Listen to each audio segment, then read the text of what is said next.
Kampanye dan strategi pemenangan kok dibocorin? Politician Academy ini konsultan politik apa sih? Penasaran dengan jawabannya? Mari kita bahas bersama.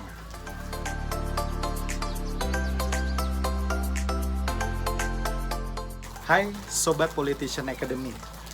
Bila Anda rajin mengikuti konten-konten atau vlog yang dihasilkan oleh Politician Academy, maka Anda bisa melihat saya banyak membagikan strategi-strategi, tips, dan kemudian langkah-langkah yang cukup teknis untuk mereka yang akan maju di dalam kompetisi politik, apakah itu pemilihan kepala daerah maupun pemilihan anggota legislatif.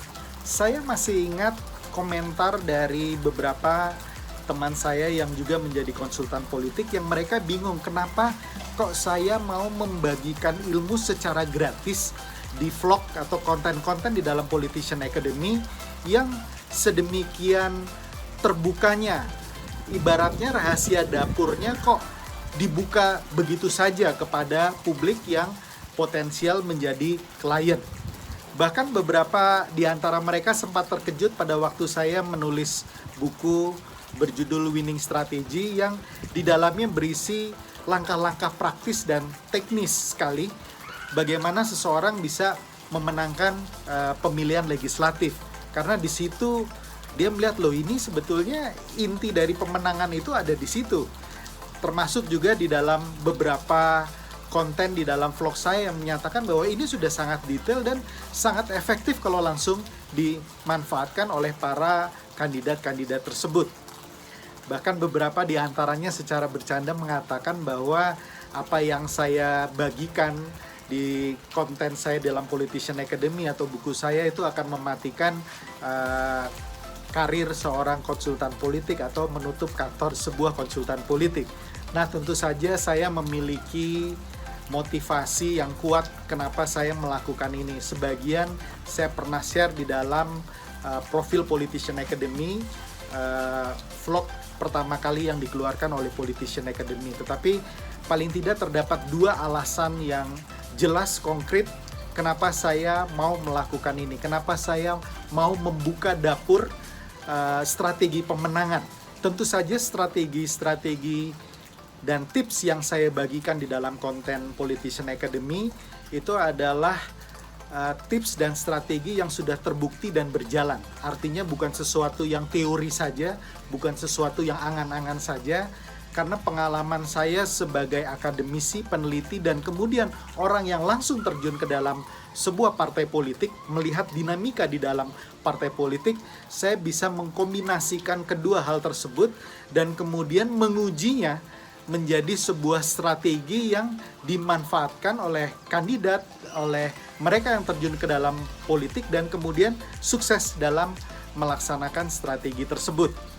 Nah, lalu apa motivasi saya dan Politician Academy untuk terus membagikan rahasia dapur tersebut? Alasan pertama, saya ingin melihat lebih banyak orang baik, lebih banyak orang idealis, lebih banyak anak muda, dan lebih banyak perempuan untuk terjun langsung ke dalam dunia politik. Jadi bukan pengamat saja, bukan penonton saja, tapi mereka yang terjun langsung ke dalam dunia politik ini. Karena saya melihat dan juga merasakan banyak sekali mindset yang tidak benar terhadap dunia politik ini. Sehingga dunia politik yang sekarang ada itu menjadi tidak ideal dan tidak seperti yang kita inginkan. Nah, munculnya hal-hal buruk dalam politik seperti korupsi, kolusi, nepotisme, otoriter, kemudian backstabbing, adanya hoax, dan lain sebagainya itu akibat kurang banyaknya orang baik yang masuk ke dalam politik. Orang baik cenderung lebih senang menjadi penonton di belakang, cenderung senang untuk memberikan komentar saja, tanpa bisa memperbaiki secara substantif ke dalam mesin politik atau ke dalam sistem politik itu sendiri. Nah, disinilah yang saya melihat bahwa kalau semakin banyak orang baik, orang idealis, anak-anak muda, dan juga kaum perempuan bisa masuk ke dalam politik, maka panggung politik kita akan menjadi jauh lebih baik lagi daripada yang sekarang kita saksikan. Anda bayangkan sebuah sistem politik dengan narasi-narasi politik yang cerdas. Sebuah panggung politik di mana para politisi berlomba semua untuk memberikan pelayanan yang terbaik bagi masyarakatnya.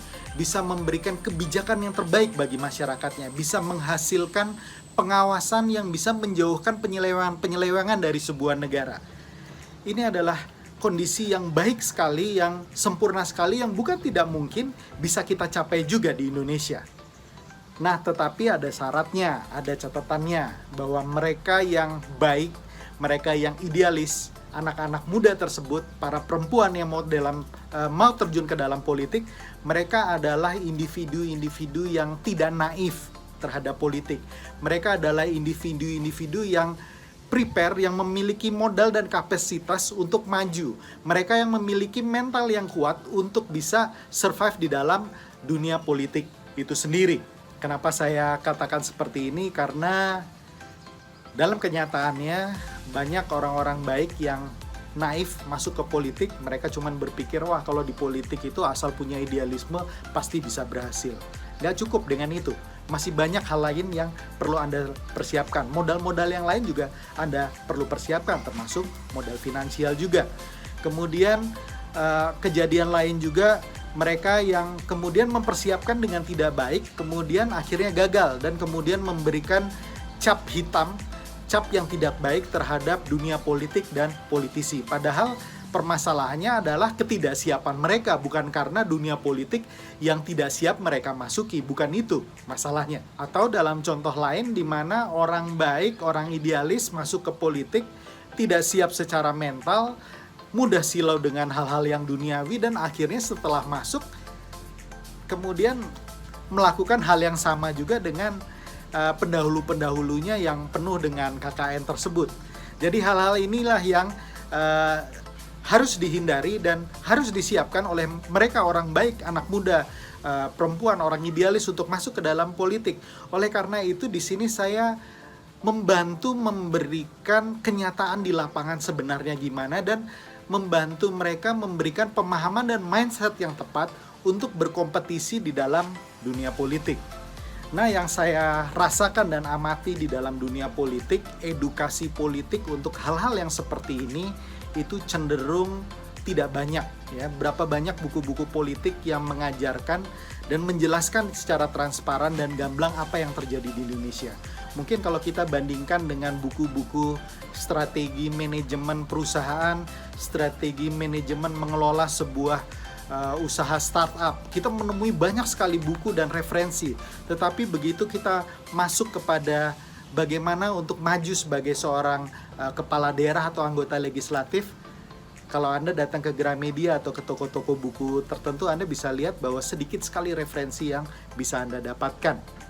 Oleh karena itu, Politician Academy berusaha mengisi ceruk tersebut dan memberikan edukasi politik kepada para anak muda, orang-orang baik, perempuan, dan orang-orang yang idealis lainnya yang bisa mengubah politik Indonesia menjadi lebih baik lagi. Alasan kedua kenapa saya membocorkan rahasia dapur strategi pemenangan di dalam sebuah pemilu, yaitu saya percaya bahwa gabungan antara eksekusi serta pengalaman itulah yang memberikan perbedaan.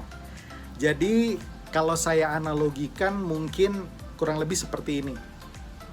Menang di dalam sebuah pilkada ibaratnya seperti menghasilkan makanan yang lezat. Katakanlah nasi goreng yang nikmat. Jadi orang bisa tahu saja bumbu ingredients dari nasi goreng ini apa. Misalnya membutuhkan yang pasti nasi putih, bawang merah, bawang putih, kecap ikan, kecap manis, garam, kaldu, kemudian potongan ayam, potongan daging, kemudian diracik bersama dan jadilah nasi goreng. Nah, itu adalah resep standar dari sebuah makanan bernama nasi goreng. Tetapi kan permasalahan berikutnya adalah bagaimana cara meraciknya, apa yang harus didahulukan, jenis bawang putih seperti apa, kapan dimasukkan, kemudian bagaimana cara mengaduk itu adalah pengalaman dan sebuah kreasi serta eksekusi yang tidak semua orang bisa lakukan. Ya, katakanlah resep yang sama diberikan kepada 10 orang yang berbeda, maka rasa nasi goreng yang dihasilkan juga akan berbeda-beda.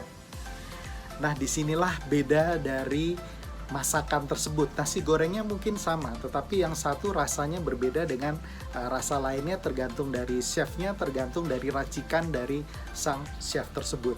Nah, disinilah yang saya lihat pengalaman serta eksekusi itu adalah bagian yang paling penting di dalam proses pemenangan.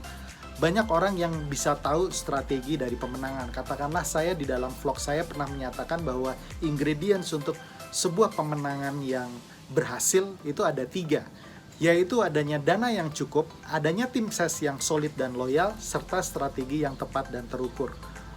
Semua orang mungkin tahu itu, tetapi bagaimana mengimplementasikan itu, bagaimana kemudian mengaplikasikan dan mengeksekusi ide-ide tersebut, ini tidak semua orang bisa paham. Dan disitulah kunci dari bagaimana konsultan politik ini meracik strategi yang tepat untuk satu daerah. Karena prinsip secara umum mungkin kita tahu, prinsip secara umum bisa berjalan di mana saja. Tetapi keunikan dari satu daerah, keunikan dari sang kandidat, keunikan dari konstituen di daerah tersebut, termasuk apa local values di daerah tersebut, ini yang kemudian perlu diracik secara khusus sehingga bisa menghasilkan sebuah strategi yang tepat. Disinilah kemudian kepiawaian dari seorang konsultan politik untuk kemudian membuat strategi yang tepat dan pas untuk sang kandidat untuk di daerah tertentu. Oleh karena itu saya tidak pernah khawatir. Saya pernah katakan kepada teman saya yang konsultan politik juga, nggak usah khawatir, karena bagaimanapun rahasia itu terbuka, belum tentu semua orang bisa mengeksekusi. Saya juga terinspirasi dari Helmi Yahya yang mengatakan, lu boleh curi ide gua, tapi belum tentu lo bisa eksekusi ide gua. Ya, artinya dia katakan bahwa yang namanya ide tersebut itu sebetulnya hanya 10-15% saja dari keseluruhan program atau strategi pemenangan itu sendiri. Nah, demikian 2 alasan dari Politician Academy kenapa membocorkan rahasia dapur strategi pemenangan. Semoga apa yang saya berikan di dalam konten-konten saya di Politician Academy bisa membantu Anda semua untuk memenangkan proses politik yang panjang itu, dan teruslah belajar, jangan pernah merasa cukup, pelajari hal-hal baru tersebut dan persiapkan diri Anda sebaik mungkin untuk bisa memenangkan kompetisi politik, apakah itu pilkada, apakah itu pemilihan legislatif. Sukses untuk Anda dan salam perubahan.